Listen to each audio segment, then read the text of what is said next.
the ocean was a really safe place for me, even though it can be deathly and scary. But that's the place where I go to. I call it just washing off the day. Yeah, the ocean's that place for me to just wholeheartedly concentrate on you.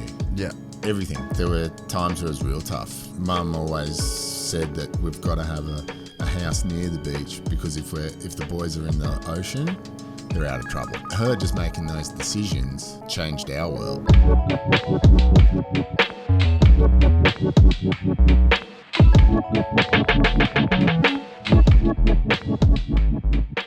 I met a gypsy. Was there a big difference? Because you would have been on tour well before like Instagram and social media like really took off.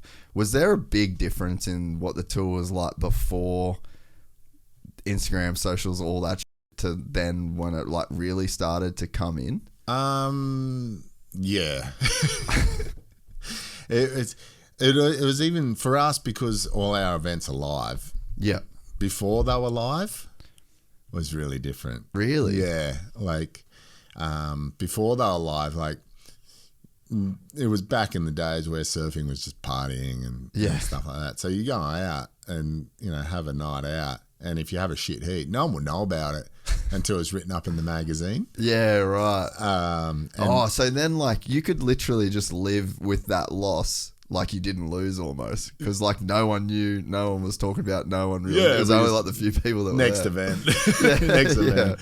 But then when it became live on the webcast and you don't perform, just a different level. It's different level, yeah. Yeah. And now, Instagram and social media and stuff like that takes it to a whole nother level, because everyone gets to have an opinion on your page. Yeah. And it's, I guess, dealing with that can be difficult if you're not equipped.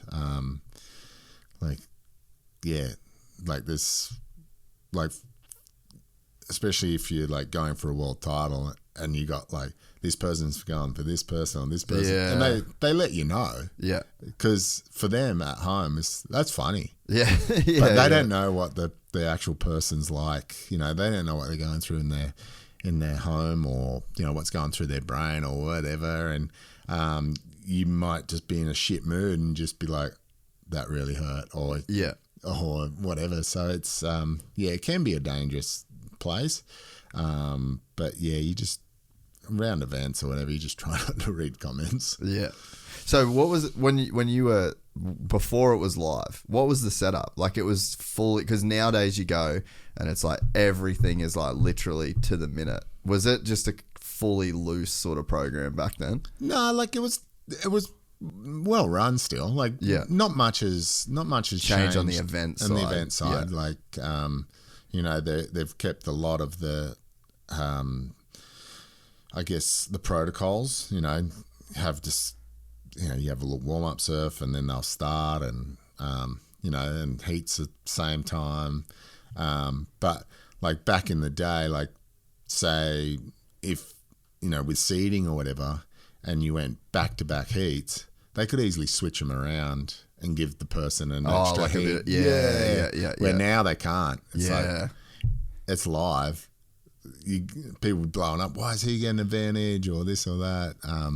So it does change, but I think for the structure of it all, it's all pretty similar. Yeah, okay. But it was more the fact that, I guess, the implications of like winning or losing, like you just didn't feel it in the same way when it wasn't live and people weren't kind of watching you. Yeah. Like I remember one guy surfed so bad in one heat because he was out the night before, and then the following year, a friend of his did the same and just got lit up because it was live. Oh, just like literally 1 year difference. It's like, how come he didn't get in trouble and I did? Like, it was like, just different times. Could you feel it change over the years while you were on tour? Like, did it progressively get more and more serious? That was probably my fault.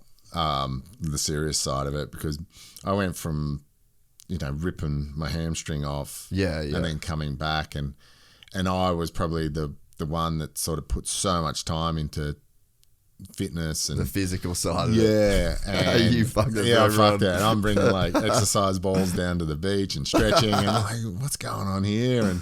And I started having good results, and everyone's like, fuck, do we have to do this now? And so Because there's probably always ruined that one dude. Yeah. Like there's that. So in motocross or supercross, this dude called Ricky Carmichael. And before that, mate, the boys were fucking getting busted smoking weed at Havasu. Yeah. Like dudes were just full party. Like 90s was just the party lifestyle. Yeah. And then this like short ginger dude came in and just started destroying everybody. And it was like, righto, bedtime's 9 o'clock now for the rest of the sport. Yeah, and it's now it's sort of like we would even through that time, like I'd train and do all that sort of stuff, but I'd still go and have beers at the end of the event with everyone, and would all still travel together in a sense. But then it started shifting a little bit, and now it's like everyone's got their own little entourage, everyone's got their own filmer, their own coach, and so it did change in that sense. And sometimes, every now and then it'll go back to the old ways where everyone parties together, which is hilarious to see. But it has changed a fair bit since the old days. It's just that way for every sport. Yeah. Like there's just always one guy at one time that comes on, because it's a massive advantage to just not be fucking blind like in high performance sport. Like it kind of makes sense. Or for some people. There are those people that surf better nugget. But no, it's I think it just changes. But yeah, I guess for ours it's progressively, and we weren't a real professional sport. Like we were, like guys were athletes, but weren't taking it that serious. Yeah. And now it's really serious. Like, yeah. But how about like just the sport in general? Because I feel like even I grew up in Cairns, so I didn't have anything to do with surfing, and I moved to California in 2012, and then that's when I started like getting into surfing basically. So that was like prime, like you and even like Jack Freestone, like he was winning the junior worlds and shit like that. But you could see like the crazy hurley deals that were getting thrown around. Like even in the time that I kind of like just come into surfing, it really seemed like it really exploded from like an industry perspective. It did, yeah. We sort of call that the golden era. Yeah, okay. They had crazy marketing budgets. Anyone,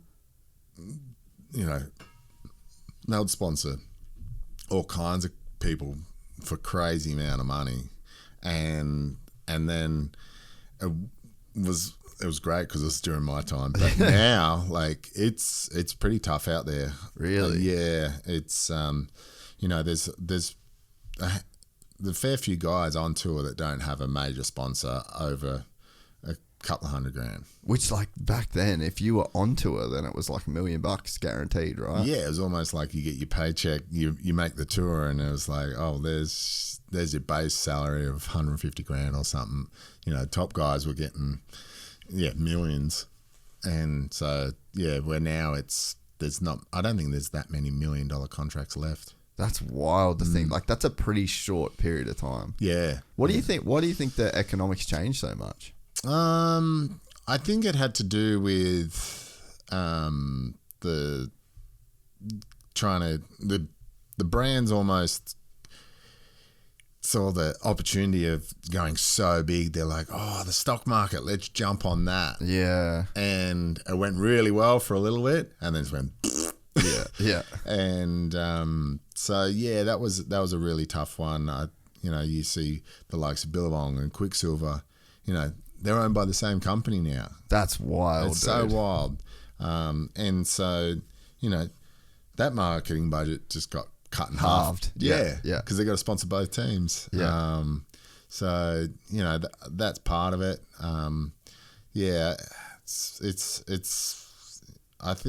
I think that's the biggest thing. Yeah. Is that surfing, but also too the landscape of it all. So many more new brands came into the fold as well. Yeah. But it goes on trends as well. Yeah. Kids want to wear big logo tees today. Tomorrow they don't. Yeah. And then now it's like in this phase of going back to the 90s Yeah. of, you know, the same clothes. I see those coming through. I'm like, not again. Yeah, dude, I'm glad we had this done. Yeah, that was shit back then. And they're still shit. We're excited to announce the launch of our new membership site, gypsytales.com, packed with exclusive content and perks that you won't find anywhere else. This is your chance to become a part of the Gypsy Gang. And as a special bonus, if you sign up to an annual membership, you'll be entered into the draw to win our custom-built TC125. Gypsy Gang.